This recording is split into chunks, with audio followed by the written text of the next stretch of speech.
ਦੋਸਤੋ ਪੰਜਾਬੀ ਟ੍ਰਿਬਿਊਨ ਦੇ ਰੋਜ਼ਾਨਾ ਪ੍ਰੋਗਰਾਮ ਵੇਲੇ ਦੀ ਗੱਲ ਵਿੱਚ ਤੁਹਾਡਾ ਸਵਾਗਤ ਹੈ। ਮੈਂ ਆਤਿਸ਼ ਗੁਪਤਾ ਤੁਹਾਡੇ ਸਾਹਮਣੇ ਹਾਜ਼ਰ ਹਾਂ ਤੇ ਅੱਜ ਅਸੀਂ ਗੱਲ ਕਰਾਂਗੇ ਭਾਰਤੀ ਸੰਸਦ ਬਾਰੇ। ਦੋਸਤੋ, ਭਾਰਤੀ ਲੋਕਤੰਤਰ ਅਨੁਸਾਰ ਭਾਰਤ ਦੇ ਵਿਕਾਸ ਅਤੇ ਲੋਕਾਂ ਦੇ ਭਲੇ ਲਈ ਅਹਿਮ ਫੈਸਲੇ ਲੈਣ ਲਈ ਦੇਸ਼ 'ਚ ਦੋ ਸਦਨਾਂ ਨੂੰ ਜਿਹੜਾ ਬਣਾਇਆ ਗਿਆ ਹੈ ਵਿਸ਼ੇਸ਼ ਤੌਰ 'ਤੇ, ਜਿਨ੍ਹਾਂ ਵੱਲੋਂ ਕੋਈ ਵੀ ਕਾਨੂੰਨੀ ਫੈਸਲੇ ਲੈਣ ਅਤੇ ਲੋਕਾਂ ਦੀ ਸਮੱਸਿਆਵਾਂ ਦੇ ਹੱਲ ਲਈ ਜਿਹੜਾ ਹੈਗਾ ਹੱਲ ਲੱਭੇ ਜਾਂਦੇ ਨੇ, ਵਿਚਾਰ ਚਰਚਾ ਕੀਤੀ ਜਾਂਦੀ ਹੈ ਤਾਂ ਜੋ ਲੋਕਾਂ ਦਾ ਵਿਕਾਸ ਹੋ ਸਕੇ, ਦੇਸ਼ ਦਾ ਵਿਕਾਸ ਹੋ ਸਕੇ ਅਤੇ ਲੋਕਾਂ ਦੀ ਸਮੱਸਿਆਵਾਂ ਦਾ ਜਿਹੜਾ ਨਿਪਟਾਰਾ ਕੀਤਾ ਜਾ ਸਕੇ, ਲੋਕਾਂ ਨੂੰ ਵੱਖ-ਵੱਖ ਖੇਤਰਾਂ ਦੇ ਵਿੱਚ ਅੱਗੇ ਲਿਜਾਇਆ ਜਾ ਸਕੇ ਅਤੇ ਹੋਰਨਾਂ ਦੇਸ਼ਾਂ ਦੇ ਬਰਾਬਰ ਖੜਾ ਕੀਤਾ ਜਾ ਸਕੇ। ਪਰ ਪਿਛਲੇ ਕੁਝ ਸਮੇਂ ਤੋਂ ਭਾਰਤੀ ਸੰਸਦ ਦੇ ਵਿੱਚ ਸੰਸਦ ਦਾ ਸਮਾਂ ਛੋਟਾ ਹੋਣ ਦੇ ਨਾਲ ਨਾਲ ਜਿਹੜਾ ਹੈਗਾ ਸੰਸਦ ਦੀ ਕਾਰਗੁਜ਼ਾਰੀ 'ਤੇ ਕਈ ਤਰ੍ਹਾਂ ਦੇ ਸਵਾਲ ਖੜ੍ਹੇ ਹੋ ਰਹੇ ਨੇ। ਉੱਥੇ ਹੀ ਸੰਸਦ ਦੇ ਵਿੱਚ ਜਿਹੜਾ ਵਿਰੋਧੀ ਧਿਰ ਦੀ ਭੂਮਿਕਾ ਕਮਜ਼ੋਰ ਹੋਣ ਦੇ ਨਾਲ ਵੀ ਸੱਤਾਧਾਰੀ ਧਿਰ ਵੱਲੋਂ ਕਈ ਆਪਣੀ ਧੱਕੇਸ਼ਾਹੀ ਕੀਤੀ ਜਾ ਰਹੀ ਹੈ, ਆਪਣੀ ਮਨਮਰਜ਼ੀਆਂ ਨਾਲ ਫੈਸਲੇ ਲਿੱਤੇ ਜਾ ਰਹੇ ਨੇ। ਇਹ ਵੀ ਬਹੁਤ ਵੱਡਾ ਸਵਾਲ ਜਿਹੜਾ ਹੈਗਾ ਬਣਦਾ ਜਾ ਰਿਹਾ।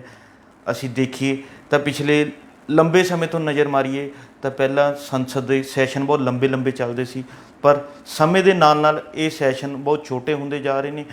ਛੋਟੇ ਹੋਣ ਦੇ ਨਾਲ ਨਾਲ ਇਹ ਵੀ ਗੱਲ ਵੱਡੀ ਰਹਿ ਰਹੀ ਹੈ ਵੀ ਕਿ ਇਹਨਾਂ ਸੈਸ਼ਨਾਂ 'ਚ ਚਾਹੇ ਉਹ ਸੰਸਦ ਦਾ ਸੈਸ਼ਨ ਹੋਵੇ ਚਾਹੇ ਵਿਧਾਨ ਸਭਾ ਦਾ, ਉੱਥੇ ਸੰਸਦ ਮੈਂਬਰਾਂ ਦੀ ਵਿਧਾਇਕਾਂ ਦੀ ਸ਼ਮੂਲੀਅਤ ਵੀ ਜਿਹੜੀ ਹੈਗੀ ਘਟਦੀ ਜਾ ਰਹੀ ਹੈ। ਉਹ ਸਮੇਂ ਦੇ ਨਾਲ ਨਾਲ ਬਹੁਤ ਥੋੜ੍ਹਾ ਸਮਾਂ ਜਿਹੜਾ ਹੈਗਾ ਸੰਸਦ ਜਾਂ ਵਿਧਾਨ ਸਭਾ ਦੇ ਵਿੱਚ ਬੈਠਦੇ ਨੇ ਅਤੇ ਜਿੰਨਾ ਸਮਾਂ ਉਹ ਬੈਠਦੇ ਨੇ ਉਹ ਵੀ ਸਮਾਂ ਰੋਲੇ ਰੱਪੇ 'ਚ ਕੱਢ ਦਿੰਦੇ ਨੇ। ਉੱਥੇ ਕੋਈ ਕਿਸੇ ਲੋਕ ਭਲਾਈ ਦੇ ਕੰਮਾਂ 'ਤੇ ਬਹਿਸ ਨਹੀਂ ਹੋ ਪਾਉਂਦੀ, ਕੋਈ ਵਿਚਾਰ ਚਰਚਾ ਨਹੀਂ ਹੋ ਪਾਉਂਦੀ, ਕੁਝ ਨਹੀਂ ਹੋ ਪਾਉਂਦਾ, ਜਿਸ ਤੋਂ ਸਪਸ਼ਟ ਹੁੰਦਾ ਵੀ ਕਿ ਸੰਸਦਾਂ ਜਾਂ ਵਿਧਾਨ ਸਭਾ ਕਿਸ ਤਰ੍ਹਾਂ ਜਿਹੜੇ ਹੈਗੇ ਕੰਮ ਕਰ ਰਹੀਆਂ ਨੇ, ਕਿਸ ਤਰ੍ਹਾਂ ਇਹ ਫੈਸਲੇ ਲੈ ਰਹੀਆਂ ਨੇ, ਇਹ ਸਭ ਦੇ ਸਾਹਮਣੇ ਹੈ। ਇਸੇ ਦੇ ਨਾਲ ਜੇਕਰ ਗੱਲ ਕਰੀਏ ਤਾਂ ਭਾਰਤੀ ਸੰਸਦ ਦੀ ਕਾਰਗੁਜ਼ਾਰੀ ਨੂੰ ਲੈ ਕੇ ਰਾਜਸੀ ਪਾਰਟੀਆਂ ਦੇ ਜਿੱਥੇ ਕਈ ਤਰ੍ਹਾਂ ਦੇ ਸਵਾਲ ਖੜ੍ਹੇ ਕਰਦੀਆਂ ਹੀ ਨੇ, ਉੱਥੇ ਹੀ ਦੇਸ਼ 'ਚ ਮਾਹਿਰਾਂ ਵੱਲੋਂ ਵੀ ਜਿਹੜਾ ਹੈਗਾ ਕਈ ਤਰ੍ਹਾਂ ਦੇ ਸਵਾਲ ਚੁੱਕੇ ਜਾ ਰਹੇ ਨੇ ਵੀ ਕਿ ਸੰਸਦ ਦੇ ਸੈਸ਼ਨ 'ਚ ਜਿੱਥੇ ਕਿਸੇ ਵੀ ਕਾਨੂੰਨ ਬਣਾਉਣ ਤੋਂ ਪਹਿਲਾਂ ਜਿਹੜਾ ਹੈਗਾ ਕੋਈ ਬਹਿਸ ਨਹੀਂ ਕੀਤੀ ਜਾਂਦੀ, ਕੋਈ ਗੱਲਬਾਤ ਨਹੀਂ ਕੀਤੀ ਜਾਂਦੀ, ਉਹ ਬਹੁਤ ਹੀ ਚਿੰਤਾ ਦਾ ਵਿਸ਼ਾ ਬਣਿਆ ਹੋਇਆ, ਜਿਸ ਦਾ ਦੇਸ਼ ਦੇ ਵਿੱਚ ਬਹੁਤ ਜ਼ਿਆਦਾ ਨੁਕਸਾਨ ਦਾ ਸਾਹਮਣਾ ਕਰਨਾ ਪੈ ਰਿਹਾ। ਇਸੀ 'ਤੇ ਜਿਹੜਾ ਹੈਗਾ ਸੁਪਰੀਮ ਕੋਰਟ ਦੇ ਚੀਫ ਜਸਟਿਸ ਨੇ ਵੀ ਇੱਕ ਬਹੁਤ ਸਾਫ਼ ਸ਼ਬਦਾਂ 'ਚ ਜਿਹੜਾ ਹੈਗਾ ਇਸ 'ਤੇ ਬਿਆਨ ਦਿੱਤਾ, ਜੋ ਕਿ ਆਜ਼ਾਦੀ ਦਿਹਾੜੇ 'ਤੇ ਉਹਨਾਂ ਨੇ ਸੁਪਰੀਮ ਕੋਰਟ ਦੇ ਵਕੀਲਾਂ ਵੱਲੋਂ ਕਰਾਈ ਗਈ ਇੱਕ ਫੰਕਸ਼ਨ ਦੇ ਵਿੱਚ, ਇੱਕ ਸਮਾਗਮ ਦੇ ਵਿੱਚ ਚੀਫ ਜਸਟਿਸ NV ਰਮੰਨਾ ਨੇ ਵੀ ਇੱਕ ਜਿਹੜਾ ਹੈਗਾ ਵੱਖਰਾ ਹੀ ਬਿਆਨ ਦਿੱਤਾ ਅਤੇ ਉਹਨਾਂ ਵੱਲੋਂ ਸੰਸਦ ਦੀ ਕਾਰਗੁਜ਼ਾਰੀ 'ਤੇ ਇੱਕ ਟਿੱਪਣੀ ਕਰਦਿਆਂ ਸਵਾਲ ਖੜ੍ਹੇ ਕੀਤੇ ਨੇ, ਜੋ ਕਿ ਬਹੁਤ ਹੀ ਸੋਚਣ ਵਾਲੇ ਨੇ ਅਤੇ ਲੋਕਾਂ ਨੂੰ ਵੀ ਸੋਚਣ ਲਈ ਮਜਬੂਰ ਕਰਦੇ ਨੇ ਵੀ ਕਿ ਦੇਸ਼ ਦੇ ਵਿੱਚ ਜਿਹੜਾ ਹੈਗਾ ਪਹਿਲੇ ਸਮੇਂ ਵਾਂਗ ਜਿਹੜਾ ਹੈਗਾ ਸੰਸਦ ਦੀ ਕਾਰਗੁਜ਼ਾਰੀ ਨਹੀਂ ਚੱਲ ਰਹੀ ਹੈ। ਕੋਈ ਵੀ ਕਾਨੂੰਨ, ਕੋਈ ਵੀ ਮੁੱਦਿਆਂ 'ਤੇ ਉਸ ਤਰ੍ਹਾਂ ਦੀ ਵਿਚਾਰ ਚਰਚਾ ਨਹੀਂ ਹੋ ਪਾ ਰਹੀ ਹੈ ਜੋ ਕਿ ਹੋਣੀ ਚਾਹੀਦੀ ਸੀ। ਬਹੁਤ ਥੋੜ੍ਹੇ ਸਮੇਂ ਦੇ ਵਿੱਚ ਕਾਨੂੰਨ ਜਿਹੜੇ ਨੇ ਉਹ ਪਾਸ ਕਰ ਦਿੱਤੇ ਜਾਂਦੇ ਨੇ ਅਤੇ ਉਹਨਾਂ ਦੇ ਇਸ ਦੇ ਨਾਲ ਹੀ ਇਹ ਵੀ ਗੱਲ ਕਹੀ ਹੈ ਵੀ ਕਿ ਸਮੇਂ ਦੇ ਨਾਲ ਨਾਲ ਸੰਸਦ ਦੇ ਵਿੱਚੋਂ ਵਕੀਲਾਂ ਦੀ, ਬੁੱਧੀਜੀਵੀਆਂ ਦੀ ਗਿਣਤੀ ਜਿਹੜੀ ਹੈਗੀ ਲਗਾਤਾਰ ਘਟਦੀ ਜਾ ਰਹੀ ਹੈ, ਜਿਸ ਨਾਲ ਜਿਹੜਾ ਹੈਗਾ ਕਾਨੂੰਨਾਂ 'ਤੇ ਬਹਿਸ ਜਿਹੜੇ ਹੈਗੇ ਕਾਨੂੰਨੀ ਪਹਿਲੂਆਂ ਨੂੰ ਨਜ਼ਰਅੰਦਾਜ਼ ਕੀਤਾ ਜਾਂਦਾ ਅਤੇ ਸੰਸਦ ਦੇ ਵਿੱਚ ਕਿਸੇ ਵੀ ਕਾਨੂੰਨ 'ਤੇ ਬਹਿਸ ਨਾ ਹੋਣ ਕਰਕੇ ਜਿਹੜਾ ਹੈਗਾ ਕਈ ਤਰ੍ਹਾਂ ਦੀ ਕਮੀਆਂ ਜਿਹੜੀਆਂ ਹੈਗੀਆਂ ਰਹਿ ਜਾਂਦੀਆਂ ਨੇ ਅਤੇ ਉਹਦਾ ਅਖੀਰ ਦੇ ਵਿੱਚ ਖਮਿਆਜਾ ਜਿਹੜਾ ਹੈਗਾ ਬਹੁਤ ਹੀ ਲੋਕਾਂ ਨੂੰ ਮਾੜਾ ਭੁਗਤਣਾ ਪੈਂਦਾ। ਇਸ ਲਈ ਜਿਹੜਾ ਹੈਗਾ ਸੰਸਦ ਦੇ ਵਿੱਚ ਵਕੀਲਾਂ ਅਤੇ ਬੁੱਧੀਜੀਵੀਆਂ ਦੀ ਗਿਣਤੀ ਵੀ ਜਿਹੜੀ ਹੈ, ਸ਼ਮੂਲੀਅਤ ਵੀ ਜਿਹੜੀ ਵਧਣੀ ਚਾਹੀਦੀ ਹੈ ਤਾਂ ਜੋ ਕਾਨੂੰਨੀ ਪੱਖਾਂ 'ਤੇ ਵੀ ਜਿਹੜਾ ਹੈਗਾ ਵਿਚਾਰ ਵਟਾਂਦਰਾ ਕੀਤਾ ਜਾ ਸਕੇ। ਇਸ ਦੇ ਨਾਲ ਹੀ ਉਹਨਾਂ ਨੇ ਕਿਹਾ ਵੀ ਕਿ ਵਕੀਲਾਂ ਨੇ ਹੀ ਜਿਹੜਾ ਹੈਗਾ ਚਾਹੇ ਮਹਾਤਮਾ ਗਾਂਧੀ ਹੋਣ, ਸਰਦਾਰ ਵੱਲਭ ਭਾਈ ਪਟੇਲ ਹੋਣ, ਜਵਾਹਰ ਲਾਲ ਨਹਿਰੂ ਹੋਣ, ਰਜਿੰਦਰ ਪ੍ਰਸਾਦ ਹੋਣ, ਇਹ ਸਾਰੇ ਲੀਡਰ ਜਿਨ੍ਹਾਂ ਨੇ ਦੇਸ਼ ਦੀ ਆਜ਼ਾਦੀ ਦੇ ਵਿੱਚ ਇੱਕ ਅਹਿਮ ਜਿਹੜਾ ਹੈਗਾ ਰੋਲ ਅਦਾ ਕੀਤਾ, ਇਹ ਸਾਰੇ ਵਕੀਲ ਰਹੇ ਨੇ। ਇਹਨਾਂ ਨੇ ਉਸ ਸਮੇਂ 'ਚ ਜਿਹੜਾ ਹੈਗਾ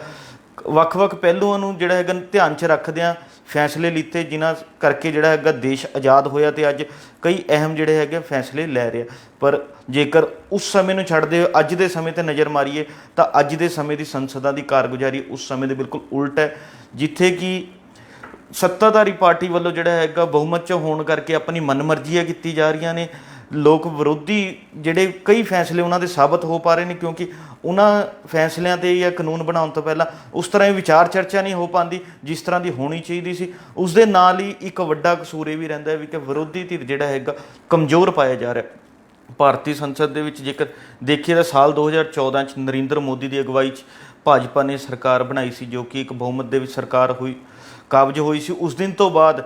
ਮੋਦੀ ਸਰਕਾਰ ਵੱਲੋਂ ਜਿਹੜਾ ਹੈਗਾ ਲਗਾਤਾਰ ਆਪਣੀ ਮਨਮਰਜ਼ੀਆਂ ਨਾਲ ਫੈਸਲੇ ਲਿੱਤੇ ਜਾ ਰਹੇ ਨੇ ਤੇ ਵਿਰੋਧੀ ਧਿਰਾਂ ਵੱਲੋਂ ਵੀ ਉਸ ਨੂੰ ਜਿਹੜਾ ਹੈਗਾ ਉਸ ਤਰ੍ਹਾਂ ਹੀ ਵਿਰੋਧਤਾ ਨਹੀਂ ਹੋ ਪਾ ਰਹੀ ਜਿਸ ਤਰ੍ਹਾਂ ਹੀ ਵਿਰੋਧਤਾ ਉਹਨਾਂ ਨੂੰ ਕਰਨੀ ਚਾਹੀਦੀ ਸੀ। ਤੇ ਵਿਰੋਧੀ ਧਿਰ ਵੀ ਜਿਹੜਾ ਹੈਗਾ ਪੱਖ ਦੇ ਆਧਾਰ 'ਤੇ, ਕਾਨੂੰਨ ਦੇ ਆਧਾਰ 'ਤੇ ਜਿਹੜਾ ਹੈਗਾ ਉਹਨਾਂ ਬਿੱਲਾਂ ਦਾ, ਉਹਨਾਂ ਕਾਨੂੰਨਾਂ ਦਾ ਵਿਰੋਧ ਨਹੀਂ ਕਰ ਸਕਿਆ ਜਿਸ ਤਰ੍ਹਾਂ ਉਹਨਾਂ ਨੂੰ ਕਰਨਾ ਚਾਹੀਦਾ ਸੀ। ਤਾਂ ਉਹ ਜਿਹੜਾ ਸੀ ਰੌਲੇ ਰੱਪੇ ਦੇ ਵਿੱਚ ਸੰਸਦ ਦੇ ਸੈਸ਼ਨਾਂ 'ਚ ਵਾਕਆਊਟ ਕਰਦੇ ਰਹੇ ਨੇ, ਜਿਸ ਕਰਕੇ ਕੇਂਦਰ ਸਰਕਾਰ ਬੜੇ ਆਰਾਮ ਨਾਲ ਜਿਹੜਾ ਹੈਗਾ ਕਾਨੂੰਨ ਪਾਸ ਕਰਦੀ ਰਹੀ ਹੈ। ਤੇ ਉਸ ਦੇ ਚੱਲਦਿਆਂ ਜਿਹੜਾ ਹੈਗਾ ਅੱਜ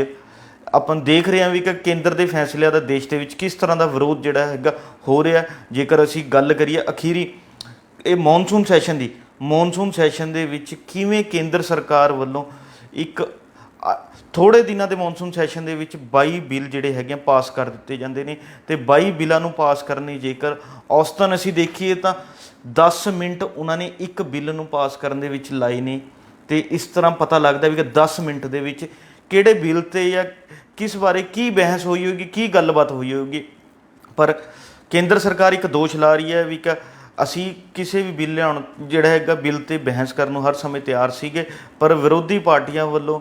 ਵਾਰ-ਵਾਰ ਜਿਹੜਾ ਹੈਗਾ ਕੰਮ ਰੋਕੂ ਪ੍ਰਸਤਾਵ ਲਿਆ ਕੇ ਜਿਹੜਾ ਹੈਗਾ ਸੰਸਦ ਦੀ ਕਾਰਗੁਜ਼ਾਰੀ 'ਚ ਵਿਘਨ ਪਾਉਣ ਦੀ ਕੋਸ਼ਿਸ਼ ਕੀਤੀ ਗਈ, ਜਿਸ ਕਰਕੇ ਜਿਹੜੇ ਹੈਗਾ ਇਸ ਰੁਕਾਵਟ ਕਰਕੇ ਅਸੀਂ ਤਾਂ ਹਰ ਚੀਜ਼ 'ਤੇ ਤਿਆਰ ਸੀ। ਪਰ ਇੱਕ ਵੱਡਾ ਸਵਾਲ ਇਹ ਖੜਾ ਹੁੰਦਾ ਹੈ ਵੀ ਕਿਆ 22 ਬਿੱਲ ਪਾਸ ਕਰ ਦਿੱਤੇ ਜਾਂਦੇ ਨੇ ਜਿਹਨੂੰ ਕਿ ਐਵਰੇਜ 10 ਮਿੰਟਾਂ 'ਚ ਇੱਕ ਬਿੱਲ ਨੂੰ ਪਾਸ ਕੀਤਾ ਜਾਂਦਾ। ਉਸ ਤੋਂ ਪਤਾ ਲੱਗਦਾ ਵੀ ਕਿ ਉਹ ਬਿੱਲਾਂ 'ਤੇ ਕੀ ਬਹਿਸ ਹੋਈ ਹੋਊਗੀ ਜਾਂ ਉਹ ਬਿੱਲ ਕਿੰਨੇ ਕੁ ਜਿਹੜੇ ਹੈਗੇ ਲੋਕ ਪੱਖੀ ਹੋਣਗੇ। ਤੇ ਇਸ ਦੇ ਨਾਲ ਹੀ ਸੰਸਦ ਦੇ ਵਿੱਚ ਜਿਹੜਾ ਹੈਗਾ ਲਗਾਤਾਰ 3 ਖੇਤੀ ਕਾਨੂੰਨਾਂ ਦਾ ਮੁੱਦਾ, ਮਹਿੰਗਾਈ ਦਾ ਮੁੱਦਾ, ਕਰੋਨਾ ਤੋਂ ਬਾਅਦ ਜਿਹੜਾ ਸਿਹਤ ਸਹੂਲਤਾਂ ਦਾ ਮੁੱਦਾ, ਸਭ ਤੋਂ ਵੱਡਾ ਜਿਹੜਾ ਇੱਕ ਹੋਰ ਮੁੱਦਾ ਜਿਹੜਾ ਸੰਸਦ ਸੈਸ਼ਨ 'ਚ ਉੱਭਰ ਕੇ ਆਇਆ ਪੈਗਾਸਸ ਜਿਹੜਾ ਜਸੂਸੀ ਦਾ ਮਾਮਲਾ ਸੀ, ਉਸ 'ਤੇ ਵੀ ਲਗਾਤਾਰ ਬਹਿਸ ਦੀ ਜਿਹੜੀ ਹੈਗੀ ਮੰਗ ਕੀਤੀ ਗਈ। ਪਰ ਕੇਂਦਰ ਵੱਲੋਂ ਜਿਹੜਾ ਹੈਗਾ ਉਸ ਨੂੰ ਨਜ਼ਰਅੰਦਾਜ਼ ਕਰਕੇ ਕਿਵੇਂ ਜਿਹੜਾ ਹੈਗਾ ਇਹ ਸੈਸ਼ਨ ਦਾ ਸਮਾਂ ਜਿਹੜਾ ਹੈਗਾ ਲਗਾਤਾਰ ਘੱਟ ਦਿੱਤਾ ਗਿਆ। ਤੇ ਉਸ ਤਰ੍ਹਾਂ ਦੇ ਜਿਹੜੇ ਹੈਗੇ ਆ ਕਾਰਗੁਜ਼ਾਰੀ ਤੇ ਸੰਸਦ ਦੀ ਕਈ ਤਰ੍ਹਾਂ ਦੇ ਸਵਾਲ ਖੜੇ ਹੁੰਦੇ ਨੇ। ਤੇ ਇਸ ਤਰ੍ਹਾਂ ਦੇਸ਼ ਦੀ ਜਿਹੜੀ ਜਮਹੂਰੀਅਤ 'ਤੇ ਵੀ ਜਿਹੜਾ ਹੈਗਾ ਪਤਾ ਲੱਗਦਾ ਵੀ ਕਿ ਜਮਹੂਰੀਅਤ ਦਾ ਕਿਸ ਤਰ੍ਹਾਂ ਕੇਂਦਰ ਸਰਕਾਰ ਘਾਣ ਕਰਨ ਲੱਗੀ ਹੋਈ ਹੈ, ਕੇਂਦਰ ਜਮਹੂਰੀਅਤ ਨੂੰ ਨਜ਼ਰਅੰਦਾਜ਼ ਕਰ ਰਹੀ ਹੈ। ਤੇ ਅਸੀਂ ਜੇਕਰ ਦੇਖੀਏ ਤਾਂ ਕੇਂਦਰ ਸਰਕਾਰ ਵੱਲੋਂ ਪਿਛਲੇ ਸਾਲ 5 ਜੂਨ 2020 ਨੂੰ 3 ਬਿੱਲ ਲਿਆਂਦੇ ਗਏ ਜਿਨ੍ਹਾਂ ਨੂੰ ਬਾਅਦ ਦੇ ਵਿੱਚ ਕਾਨੂੰਨ ਦਾ ਰੂਪ ਦਿੱਤਾ ਗਿਆ। ਉਹ 3 ਖੇਤੀ ਕਾਨੂੰਨ ਜਿਨ੍ਹਾਂ ਦਾ ਪਹਿਲੇ ਦਿਨ ਤੋਂ ਲਗਾਤਾਰ ਕਿਸਾਨ ਜਥੇਬੰਦੀਆਂ ਵੱਲੋਂ ਵਿਰੋਧ ਕੀਤਾ ਜਾ ਰਿਹਾ। ਉਸ ਵਿਰੋਧ ਦੇ ਚਲਦਿਆਂ ਅੱਜ 8.5 ਮਹੀਨੇ ਤੋਂ ਵੱਧ ਦਾ ਸਮਾਂ ਹੋ ਗਿਆ, ਜੋ ਕਿ 26 ਅਗਸਤ ਨੂੰ 9 ਮਹੀਨੇ ਹੀ ਪੂਰੇ ਹੋ ਜਾਣਗੇ, ਕਿਉਂਕਿ ਦੇਸ਼ ਦਾ ਅੰਨਦਾਤਾ ਜਿਹੜਾ ਹੈਗਾ ਦਿੱਲੀ ਦੀ ਬਰੂਹਾਂ 'ਤੇ ਬੈਠਾ ਕੇਂਦਰ ਸਰਕਾਰ ਦੇ ਇਸ ਫੈਸਲੇ ਦੇ ਖਿਲਾਫ ਸੰਘਰਸ਼ ਕਰ ਰਿਹਾ ਤੇ ਗੱਲ ਕਰ ਰਿਹਾ ਵੀ ਕਿ ਮੰਗ ਕਰ ਰਿਹਾ ਵੀ ਕਿ ਤਿੰਨੋਂ ਕਾਨੂੰਨ ਰੱਦ ਕੀਤੇ ਜਾਣ ਤੇ ਫਸਲਾਂ ਨੂੰ MSP ਤੇ ਖਰੀਦ ਦੀ ਜਿਹੜਾ ਹੈਗਾ ਕਾਨੂੰਨੀ ਗਰੰਟੀ ਦਿੱਤੀ ਜਾਵੇ। ਪਰ ਕੇਂਦਰ ਸਰਕਾਰ ਕਿਸਾਨਾਂ ਨਾਲ ਗੱਲਬਾਤ ਲਈ ਵੀ ਤਿਆਰ ਨਹੀਂ ਹੋ ਰਹੀ। ਦੋਸਤੋ, ਅਸੀਂ ਦੱਸਣਾ ਚਾਹਾਂਗੇ ਇਸੇ ਦੌਰਾਨ ਜਿਹੜਾ ਹੈਗਾ ਕੇਂਦਰ ਸਰਕਾਰ ਅਤੇ ਕਿਸਾਨ ਜਥੇਬੰਦੀਆਂ ਵਿਚਕਾਰ 22 ਜਨਵਰੀ ਨੂੰ 11ਵੇਂ ਗੇੜ ਦੀ ਅਖੀਰੀ ਗੱਲਬਾਤ ਹੋਈ ਸੀ ਤੇ ਅੱਜ ਉਸ ਨੂੰ ਵੀ ਜਿਹੜਾ ਹੈਗਾ 7 ਮਹੀਨੇ ਬੀਤ ਚੁੱਕੇ ਨੇ ਤੇ ਉਸ ਤੋਂ ਬਾਅਦ ਮੁੜ ਕੇ ਜਿਹੜਾ ਹੈਗਾ ਗੱਲਬਾਤ ਨਹੀਂ ਹੋਈ। ਪਰ ਕਿਸਾਨ ਅੰਦੋਲਨ ਨੇ ਇੱਕ ਚੀਜ਼ ਜ਼ਰੂਰ ਬਹੁਤ ਵਧੀਆ ਕੀਤੀ ਹੈ, ਜਿਹਦਾ ਕਿ ਦੇਸ਼ ਦੇ ਵਿੱਚ ਦੇਖਣ ਨੂੰ ਮਿਲ ਰਿਹਾ ਵੀ ਕਿ ਵਿਰੋਧੀ ਧਿਰ ਨੂੰ ਇਕਜੁੱਟ ਕਰਤਾ, ਇਕੱਠੇ ਹੋਣ ਲਈ ਮਜਬੂਰ ਕਰਤਾ। ਜਿਹੜਾ ਵਿਰੋਧੀ ਧਿਰ ਕਿਸੇ ਸਮੇਂ ਵੱਖ-ਵੱਖ ਹੋ ਕੇ ਵਿਰੋਧਤਾ ਜ਼ਾਹਰ ਕਰਦਾ ਸੀ, ਪਰ ਅੱਜ ਕਿਸਾਨੀ ਦੇ ਦਬਾਅ ਹੇਠ ਜਿਹੜਾ ਹੈਗਾ ਅੱਜ ਵਿਰੋਧੀ ਧਿਰ ਇਕੱਠਾ ਹੋਣ ਲਈ ਮਜਬੂਰ ਹੋ ਚੁੱਕਿਆ ਤੇ ਉਹ ਇਕੱਠੇ ਹੋ ਕੇ ਜਿਹੜਾ ਕਿਸਾਨੀ ਦੀ ਗੱਲ ਕਰ ਰਿਹਾ, ਜਸੂਸੀ ਦੇ ਮਾਮਲਿਆਂ ਦੀ ਗੱਲ ਕਰ ਰਿਹਾ। ਤੇ ਇਸ ਤੋਂ ਸਪਸ਼ਟ ਹੁੰਦਾ ਹੈ ਵੀ ਕਿ ਕਿਸਾਨਾਂ ਨੇ ਜਿੱਥੇ ਲੋਕਾਂ ਦਾ ਆਪਸੀ ਮੇਲ-ਜੋਲ ਵਧਾਇਆ, ਆਪਣੇ ਹੱਕਾਂ ਲਈ ਲੜਨਾ ਸਿਖਾਇਆ, ਉੱਥੇ ਹੀ ਵਿਰੋਧੀ ਧਿਰ ਨੂੰ ਵੀ ਜਿਹੜਾ ਹੈਗਾ ਚਾਹੇ ਚੋਣਾਂ ਉਹ ਵੱਖ-ਵੱਖ ਹੋ ਕੇ ਲੜਦੇ ਰਹਿਣ ਕੋਈ ਗੱਲ ਨਹੀਂ, ਪਰ ਜਿਹੜਾ ਸਰਕਾਰ ਦੇ ਖਿਲਾਫ ਕੋਈ ਵੀ ਮੁੱਦੇ 'ਤੇ ਆਵਾਜ਼ ਚੁੱਕਣੀ ਆ ਉਹ ਇਕੱਠੇ ਹੋ ਕੇ ਚੁੱਕਣੀ ਚਾਹੀਦੀ ਹੈ। ਇਹ ਕਿਸਾਨ ਅੰਦੋਲਨ ਦੀ ਦੇਣ ਹੈ। ਕਿਸਾਨ ਅੰਦੋਲਨ ਦੇ ਚੱਲਦਿਆਂ ਹੀ ਇੱਕ ਚੀਜ਼ ਹੋਰ ਦੇਖਣ ਨੂੰ ਮਿਲੀ ਕਿ ਜਿਹੜਾ ਵਿਰੋਧੀ ਧਿਰ ਵੱਲੋਂ ਸਦਾ ਹੀ ਸੰਸਦ ਦੇ ਸੈਸ਼ਨਾਂ ਦਾ, ਵਿਧਾਨ ਸਭਾ ਦਾ ਬਾਈਕਾਟ ਕੀਤਾ ਜਾਂਦਾ ਸੀ, ਪਰ ਇਸ ਵਾਰ ਸੰਯੁਕਤ ਕਿਸਾਨ ਮੋਰਚੇ ਵੱਲੋਂ ਜਾਰੀ ਕੀਤੀ ਗਈ ਵੋਟਰਸ ਵਿਪ ਕਰਕੇ ਕਿਸੇ ਵੀ ਰਾਜਸੀ ਪਾਰਟੀ ਵੱਲੋਂ ਜਿਹੜਾ ਹੈਗਾ ਸੰਸਦ ਦੇ ਸੈਸ਼ਨ ਦਾ ਵਾਕਆਊਟ ਨਹੀਂ ਕੀਤਾ ਗਿਆ, ਉੱਥੇ ਬਾਈਕਾਟ ਨਹੀਂ ਕੀਤਾ ਗਿਆ, ਕਿਉਂਕਿ ਕਿਸਾਨ ਜਥੇਬੰਦੀਆਂ ਨੇ ਇੱਕ ਚੀਜ਼ ਪਹਿਲਾਂ ਹੀ ਐਲਾਨ ਕਰ ਦਿੱਤੀ ਸੀ ਵੀ ਕਿ ਸੰਸਦ ਮੈਂਬਰ ਅਕਸਰ ਜਿਹੜੇ ਨੇ ਸੰਸਦ 'ਚੋਂ ਵਾਕਆਊਟ ਕਰਕੇ ਬਾਹਰ ਆ ਜਾਂਦੇ ਨੇ, ਜਿਸ ਕਰਕੇ ਸੱਤਾਧਾਰੀ ਧਿਰ ਆਪਣੀ ਮਨਮਰਜ਼ੀਆਂ ਨਾਲ ਜਿਹੜਾ ਹੈਗਾ ਫੈਸਲੇ ਲੈ ਲੈਂਦਾ, ਕਾਨੂੰਨ ਬਣਾ ਲੈਂਦਾ ਅਤੇ ਉਹਦਾ ਕਿਸੇ ਨੂੰ ਪਤਾ ਨਹੀਂ ਲੱਗ ਪਾਉਂਦਾ, ਜਿਸ ਦੇ ਨਤੀਜੇ ਬੜੇ ਮਾੜੇ ਹੁੰਦੇ ਨੇ ਤਾਂ ਲੋਕਾਂ ਨੂੰ ਭੁਗਤਣੇ ਪੈਂਦੇ ਨੇ। ਇਸ ਵਾਰ ਜਿਹੜਾ ਹੈਗਾ ਰਾਜਸੀ ਪਾਰਟੀਆਂ